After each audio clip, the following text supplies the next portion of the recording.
আপনারা জানেন দীর্ঘ প্রতীক্ষার পর দীর্ঘ 22 বছর পর বাংলাদেশের প্রধানমন্ত্রী বিএনপির চেয়ারপারসন জনাব তারেক রহমান সাহেব দক্ষিণবঙ্গ সফরে আসছেন।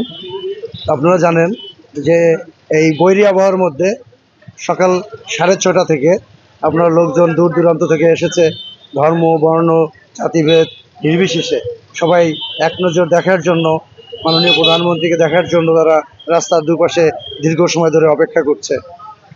আমরা চাচ্ছি আমাদের এই দক্ষিণবঙ্গের যে এটাকে সিংহদ্বার বলে পরিচিত, এই রাস্তাটার জন্য দ্রুত 6 লেনে উন্নতিকরণ করেন, এই দাবি জানাচ্ছি তাদের প্রতি। আমাদের এলাকার চাওয়া পাওয়া এটাই।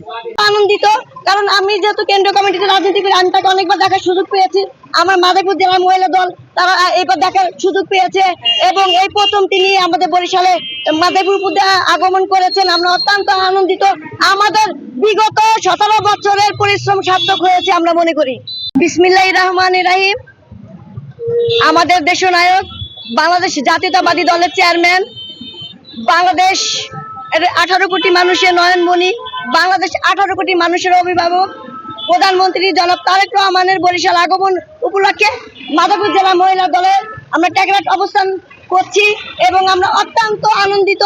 বিগত জাতীয়তাবাদী দল এই দেশে গণতন্ত্রের জন্য, ভোটের অধিকারের জন্য লড়াই করেছে।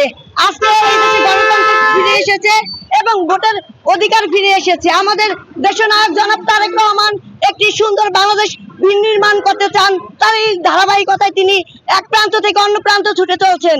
বাংলাদেশ জাতীয়তাবাদী মহিলা দল, কেন্দ্রীয় সংসদ এবং মাদারীপুর জেলা মহিলা দলের পক্ষ থেকে সবাইকে শুভেচ্ছা ও অভিনন্দন।